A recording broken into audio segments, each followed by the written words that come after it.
Hey, this is Mike Vrillo. I'm doing this audio recording for English composition at CCV. I want to talk about political rhetoric, and specifically political rhetoric that lies with misguided and hazy speech and contradictory sentences or phrases. An example of this would be free healthcare. The phrase free healthcare doesn't work. Healthcare is a service provided by the medical industry. There's doctors, nurses, people that work at the hospital. There's people that work at pharmaceutical companies. It's a giant industry. What these people that are saying the phrase free healthcare, they're proposing that you're going to get this service for free. You're not going to pay anything for this service.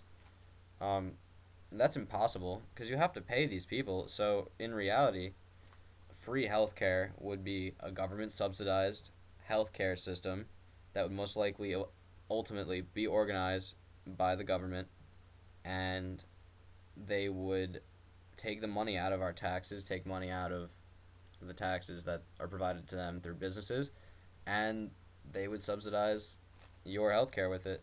So it's not free at all. Obama even said during his address that the healthcare proposal wasn't going to cost a dime, and it was going to actually reduce the deficit. It's impossible to spend money and not spend money. I mean, it's absolute or double speak. Um, Double speak is when you say something and it's totally contradictory to itself, but you still say it and act like you're actually saying something. You add another layer to that when you say the right to healthcare. Some people believe you have the right to healthcare.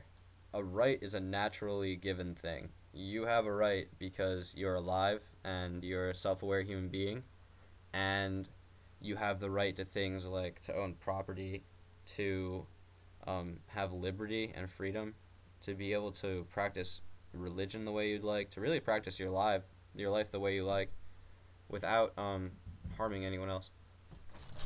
So proposing you have a right to healthcare is ridiculous. Here's a representative Kucinich saying that healthcare is a right. Magnitude of the challenge that we're undertaking. We do understand how powerful a hold that insurance companies have on our political process.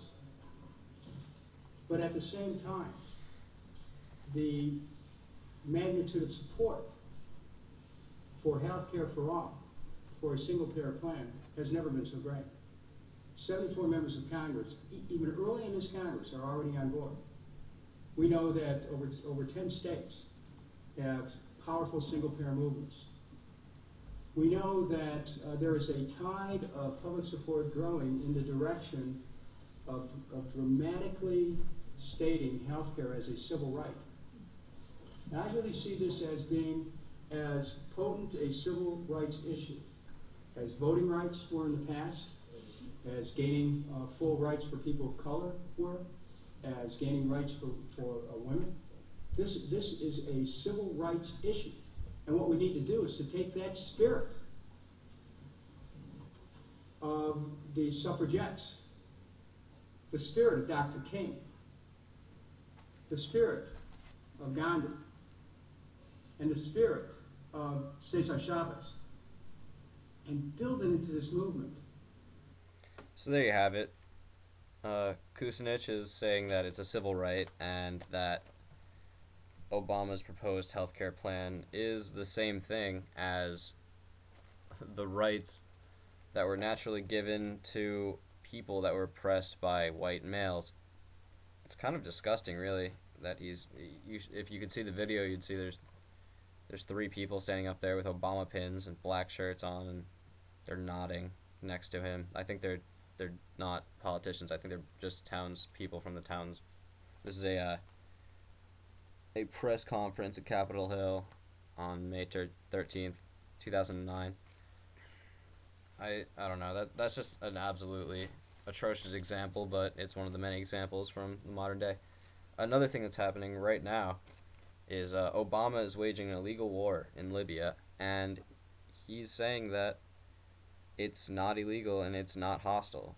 From the New York Times, this was put out on says it was published June 17th.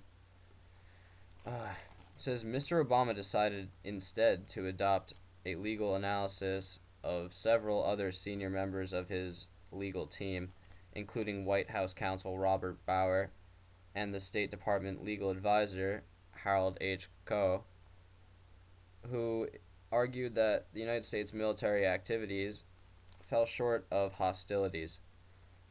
Under that view, Mr. Obama needed no permission from Congress to continue the mission unchanged. This is referring to the War Powers Act put into effect in 1973. That says you need congressional approval of a war within 90 days of waging the war, and Obama saying, "Oh, it's not a war." This is after we have been bombing Libya for over 90 days.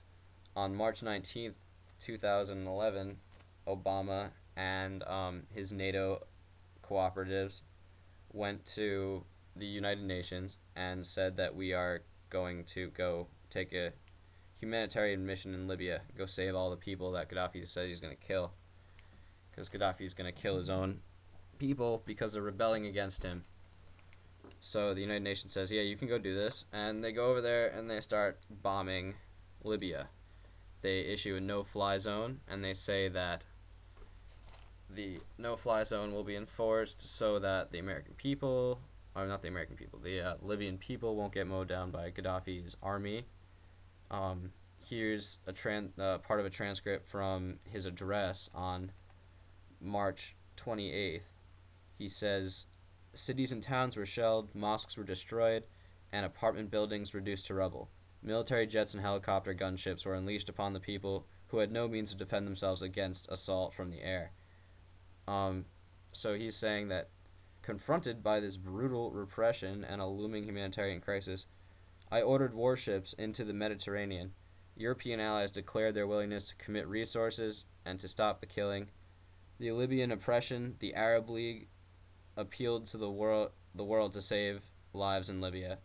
At my direction, America led an effort with our allies in the United Nations Security Council to pass a historic resolution that authorizes a no-fly zone to stop the regime's attacks from the air, and further authorized all necessary measures to protect Libyan people. Now, this part of the address is really interesting because basically he's saying that Gaddafi is destroying Libya and he's going to kill all these people with his airstrikes and with his gunships, and he's just going to mow down all these innocent civilians in the streets, and that they went in there and they're going to stop the killing, and they're going to go over there and they're going to kill people. So that's, again, double speak, total Orwellian insanity. And then he's also saying that it's totally cool because we talked to the UN, and I don't really need Congress's approval because we already have approved something better than the UN. I mean, better than Congress, which is the UN. Now, he's also saying this is a humanitarian effort. If you're going to go save the humans, you should probably stop killing them. Drone warfare has played a major role. If you don't know what a drone is, it's a robot. It's unmanned. There's no people inside it. It's manned from basically a video game controller, a really advanced one, back at some base. And if you play Call of Duty 4, you're kind of familiar with them. They shoot missiles down from the sky. And basically, they've been using these to kill people. So they're killing people with robots. That's another one of their arguments. They don't care if it's an unmanned aircraft. From Lieutenant General David Deptula, the issue is not whether or not the aircraft is manned. We would do what we're doing if the only way we could do it was with a man in the aircraft. I'm reading this from politicaldog101.com. So basically he's saying that we don't care if there's people in the planes or not, we're just using them because it's like convenient and we'd be doing this anyway. He's kind of missing the issue. The issue is that we are doing it and that we're even